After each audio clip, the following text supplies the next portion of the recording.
yang berdiri yang ada di depan kita semua.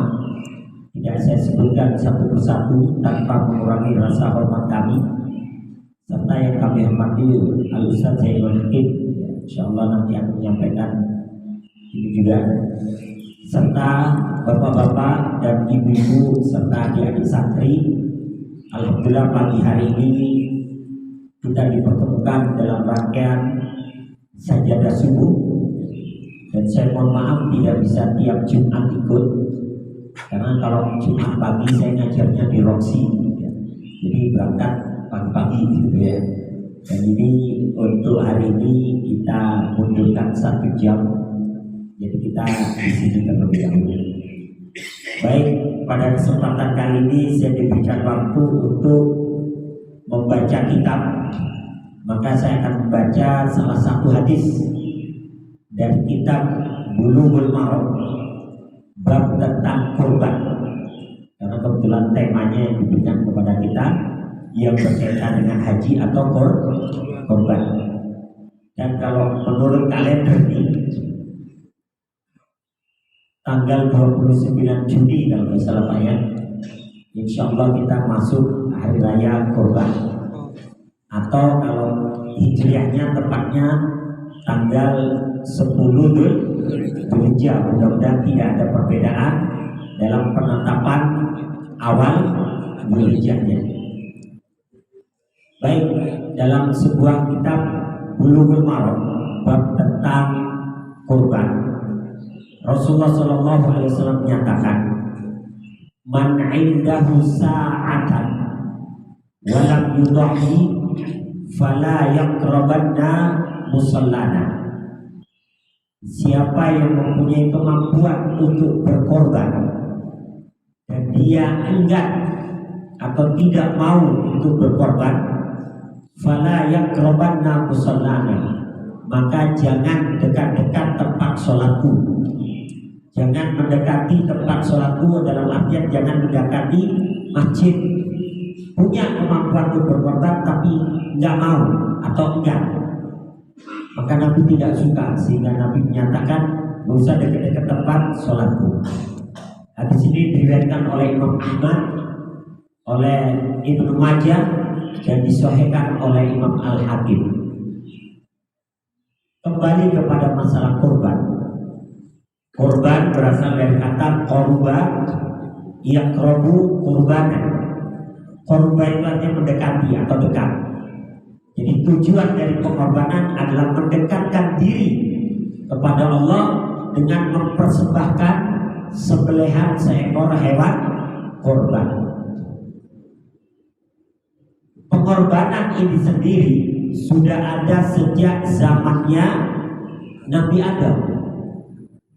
Dalam surat Al-Maidah ayat 27 Allah menceritakan itu, bahwa peristiwa korban atau perintah korban itu sudah Allah perintahkan kepada anak-anaknya Adam. Dalam surat Al-Maidah ayat 27 Allah menyatakan, watlu alaihim naba'a bnai Adam bil haqq. Ceritakanlah kepada mereka tentang 2 orang anak cucu Adam, id qarraba qurbanan, ketika kedua-duanya mempersembahkan korban untuk Allah, fatuqbila min ahadihima, kemudian diterima korban salah satunya, walam yutaqabbal minal akhar, dan tidak diterima korban yang lain. Maka kemudian yang satu berkata, qala la'aqtulannaka, saya akan membunuh engkau. Maka yang satu menjawab, qala innama yataqabbalullah minal muttaqin, sesungguhnya Allah hanya akan menerima korbannya orang-orang yang bertakwa, bukan korbannya orang yang pamer, bukan korbannya orang yang riya, bukan korbannya orang yang berbangga-bangga dengan kemampuannya membeli hewan korban. Maka pengorbanan itu terjadi, dan kemudian yang diterima korbannya adalah korbannya Habil, adiknya. Sedangkan Qabil dalam riwayat disebutkan dalam Qisasun minal Anbiya, dalam kitab Qisasun minal Anbiya, kisah tentang para nabi, bahwa ketika diperintahkan berkorban, Habil adiknya itu dia berkorban dengan seekor domba yang besar, domba terbaik yang ia miliki. Sementara Qabil karena hatinya penuh dengan kedengkian, dia berkorban dengan hasil tanamannya, buah-buahan, tapi yang sudah busuk, ya, yang sudah nggak layak untuk dimakan, dia persembahkan. Maka Nabi Adam mengatakan, letakkan di sebuah batu yang tinggi, siapa yang korbannya disambar oleh api dan diangkat ke langit, dialah yang diterima korbannya. Ternyata yang disambar oleh api dan diangkat ke langit adalah seekor domba yang besar yang dipersembahkan oleh Habil. Maka melihat korban adiknya diterima, Qabil ini kedengkiannya muncul. Qala la'aqtulanka, saya bunuh kamu. Maka adiknya tidak melawan, hanya menjawab, innama yataqabbalullah minal muttaqin. Sesungguhnya Allah hanya menerima korbannya orang-orang yang bertakwa. Nah, kemudian ratusan tahun kemudian, pada masa Nabi Ibrahim, pengorbanan itu diperintahkan kembali. Begitu diperintahkan, disebutkan dalam surat As-Saffat ayat 102.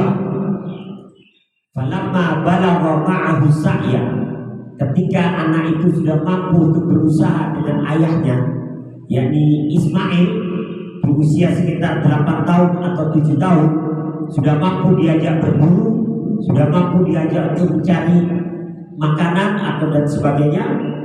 Qala, maka Ibrahim berkata kepada putranya, ya bunayya, inni ara fil manami anni adbahuk.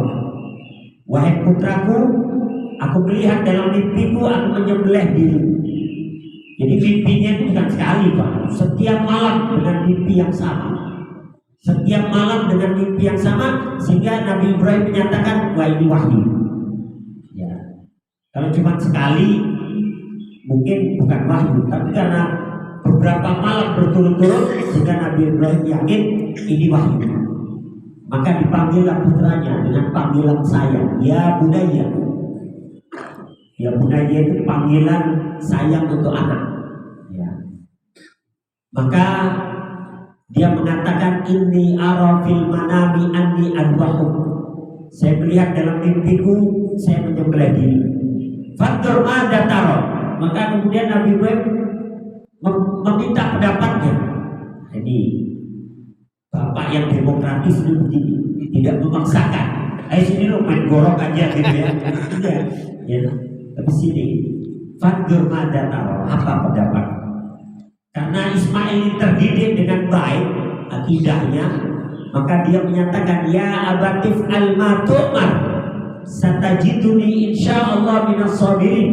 Wahai ayah, lakukan apa yang diperintahkan, maka kau akan mendapati aku insyaallah sebagai orang yang sabar. Maka dijawab, laksanakan. Kalau anak sekarang nih Pak, nak bapak mimpi nyembelih kamu, dijawab anak sekarang nih, kenapa gak bapaknya disembelih udah tua, ya? Tapi karena Ismail ini, maka laksanakan wahai ayah. Maka dibawalah dia kepada Mina. Sampai di padang Mina, iblis dalam wujud manusia mengganggu Ibrahim. Wahai Ibrahim, itu anak satu-satunya, kenapa harus kau sembelih? Gak cari orang lain aja.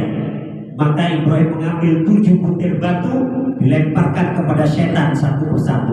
Rajman lisyayati walidon lirrahman. Lemparan untuk para setan dan keridhaan hanya untuk Ar-Rahman. 7 kali dilempar. Maka setan, posisi setan yang paling lemah atau posisi jin yang paling lemah ketika dia menampakkan diri. Maka kalau bapak lihat pocong, lihat kuntilanak, lihat gundurwo, lawan langsung kalau kelihatan. Ya, karena itu posisi terlemah mereka. Ya, lawan, bisa dibunuh. Kalau dia benar jin pasti kabur. Kalau orang hajar aja. Ya. Kan suka ada orang ngeprank gitu ya. Lawan aja. Kecuali nggak kelihatan gitu, mungkin kita berdoa gitu ya. Karena memang kalau setan dalam wujud jin ini, kita bacain ayat kursi pergi Pak. Tapi kalau setan dalam wujud manusia, nggak usah pakai ayatnya, langsung pakai kursinya. Ya. Jadi maka dilempar oleh Ibrahim, rajman disyayatin walidon lirrahman. Pergi itu iblis. Nabi untuk menggagalkan itu, dia datang kepada Hajar atau Siti Hajar. Dirayulah Hajar supaya menggagalkan penyembelihan itu. Maka Hajar pun mengambil batu dan dilemparkan. Rajman lisyayatin waridon lirrahman. Lemparan untuk para setan dan keridhaan hanya untuk Ar-Rahman. Gagal, dia bujuk Ismail. Wah Ismail, jangan mau disembelih. Kamu kan masih muda, mending bapak kamu yang sudah tua aja, ya, yang disembelih. Maka Ismail pun mengambil batu, rajman lisyayatin waridon lirrahman. Sehingga iblis gagal 3 kali, sehingga peristiwa ini diabadikan dalam ibadah haji dalam melempar jumroh. Maka orang lempar jumroh kadang gede banget pak, tapi gedenya bukan batu lagi, sendal dia dilempar pak, gitu ya, saking gedenya. Begitu dilempar sandalnya balik tang, gitu ya. Ada tulisan sesama iblis dilarang saling melempar. Ya. Kan kalau melempar pakai batu aja, nggak usah macam-macam. Ya. Maka dibaringkanlah Ismail, kemudian dengan mengucapkan Bismillahirrahmanirrahim Allahu Akbar, terpotonglah leher itu. Begitu leher terpotong, kaget Ibrahim. Ternyata yang terpotong lehernya bukan Ismail, tapi seekor domba yang besar yang dibawa oleh malaikat Jibril dari langit. Domba yang dulu pernah dikorbankan oleh putranya Nabi Adam, yakni Habil. Domba itu diturunkan kembali menggantikan posisi Ismail. Dan kemudian malaikat Jibril mengatakan, "Ayya Ibrahim, qad saddaqta ru'ya." Wahai Ibrahim, kau telah membenarkan mimpimu, membenarkan perintah itu. Maka diganti oleh Allah dengan seekor domba yang besar yang dulu pernah dikorbankan oleh Habil. Maka melihat putranya selamat berdiri di posisi kanan Ibrahim, maka Ibrahim kemudian bertakbir sebagai rasa syukur. Allahu Akbar, Allahu Akbar, Allahu Akbar.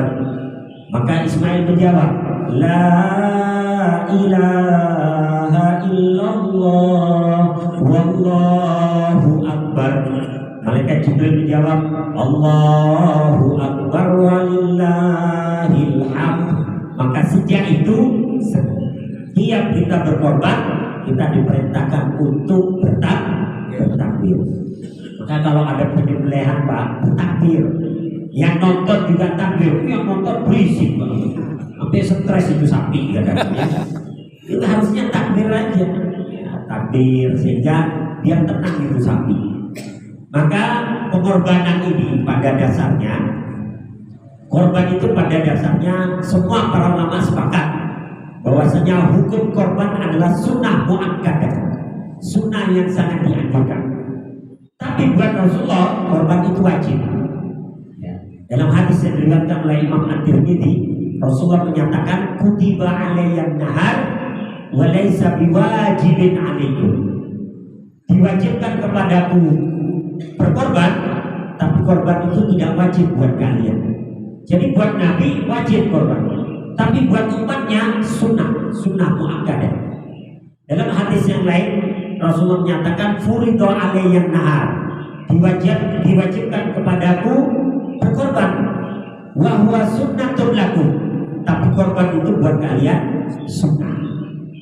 Cuma walaupun sunnah, kalau kita mampu tapi nggak mau, maka kata Nabi nggak usah mendekati tempat sholat. Kemudian hukum asal korban ini disunahkan kepada yang masih hidup. Jadi hukum asalnya disunahkan kepada yang masih hidup. Jadi sunahnya kepada yang masih hidup, tidak kepada yang sudah wafat. Yang kedua, yang sudah akil balik. Kadang ada orang berkorban atas nama anaknya yang usia 2 bulan, baru 2 bulan lahir. Yang disunahkan adalah yang akil balik, ya usia 15 tahun ke atas ya. Kemudian disunahkan kepada yang mampu, jadi dia punya kemampuan untuk membeli hewan korban pada hari raya korban atau pada hari tasyriqnya. Kan ada orang yang dia nggak beli pada hari korban pertama, dia nggak beli, dia tunggu hari tasyriq, apalagi hari ketiga kan turun tuh harganya. Yang tadinya 3 juta ya sudah jadi 2 juta. Sedangkan duit cuma 2 juta gitu. Ya nggak apa-apa, sesuai dengan kemampuan. Kemudian disunahkan kepada yang bukan budak. Jadi para budak tidak disunahkan, karena budak kadang namanya budak kan lebih sering tidak punya kemampuan. Nah, kemudian dari semuanya ini kemudian yang berakal, jadi berkorban atas nama yang sudah berakal, yakni waras gitu ya, bukan orang gila. Karena ada korban atas nama orang yang stres, jangan itu. Yang stres itu tidak diwajibkan apa-apa, apalagi orang gila ya. Maka karena korban pada dasarnya disunahkan kepada yang masih hidup, Ustaz, bagaimana ada orang berkorban atas nama yang sudah meninggal dunia? Maka dalam perkara ini berkorban atas nama yang sudah meninggal dunia ada 3 penjelasan.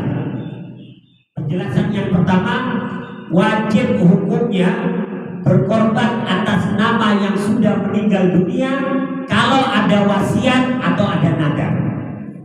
Jadi wajib itu dilaksanakan. Berkorban atas nama yang meninggal dunia wajib kalau ada wasiat, ada nadar. Misalnya bapaknya nih berwasiat, lagi sakit dia wasiat, nah bapak punya uang 5 juta itu di lemari. Kalau bapak wafat sebelum hari raya korban, maka kau berkorbanlah atas nama bapak dengan uang itu. Maka terus meninggal dunia wajib itu dilaksanakan. Jangan wah bapak udah mati nih, 5 juta buat beli HP baru gitu ya, buat main apa Mobile Legends gitu, anak terlaknat gitu ya. Maka laksanakan, karena ada wasiat wajib dilaksanakan, apalagi kalau ada duitnya. Makanya kalau wasiat ya kira-kira gitu. Nah bapak wasiat nih, kalau bapak wafat sebelum hari korban, kau sembelihlah sapi atas nama bapak. Duitnya pak nggak tahu, cari sendiri. Waduh kasihan banget ke ahli waris ya. Jadi kalau berwasiat ya harus sediakan hartanya. Atau ada nadar, bapaknya nadar. Nah, kalau tanah bapak yang dijogol itu laku, bapak mau berkorban seekor sapi, ternyata laku 2 miliar. Dia duit 2 miliar, kaget bapaknya mati misalnya.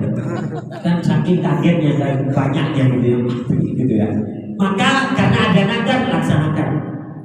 Karena ada nadar, maka hukum pertama wajib karena ada nadar, ada wasiat. Yang kedua, sunnah hukumnya.